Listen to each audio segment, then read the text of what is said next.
My boss fired me illegally. I made him pay for it. Here's how my ex-boss and his brilliant management team tried to exploit me and ended up handing me the perfect revenge on a silver platter. A few years ago, I, F35, worked as a SEO copywriter and SSM for a well-known Italian company. I spoke and reported directly to my boss. When they hired me, they forced me to work as a freelancer. In reality, I worked exclusively for them, 8 hours a day, 5 days a week, just like a full-time employee. This is not exactly fair. I told them this and they said, don't worry, you'll find more connections through us. I didn't. I did my job impeccably, always on time, never missed a deadline, and received plenty of praise from management and customers. The twist?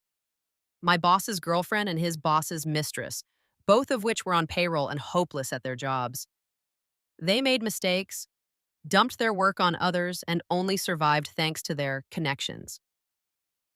I didn't hide my opinion, especially when their mistakes meant more work for everyone else. After 7 months, out of nowhere, the mini boss tells me in person, with no written notice, which is illegal, your services are no longer required. I just smiled and said to my boss, this isn't over. He looked nervous and asked, are you threatening the company?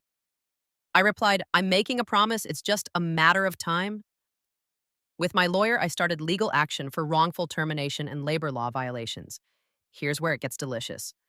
My boss, in his infinite wisdom, replied to my lawyer's official communication with a long, angry email full of insults and personal attacks. A year later, I delivered a 200-page dossier of evidence, chats, emails, communications, invoices, photos, all of it. Less than a week after my lawyer filed it, their own lawyer contacted me, practically begging me to name a settlement amount so they could avoid going to trial. With my lawyer, I asked for a 5-figure sum. They accepted without a single complaint. On the day of the settlement hearing, the judge actually congratulated me and my lawyer for how thoroughly we documented everything. She then turned to my ex-boss and gave him a stern warning about his appalling conduct, adding, we're honestly tired of seeing your name in court. Looks like a leopard really doesn't change its spots.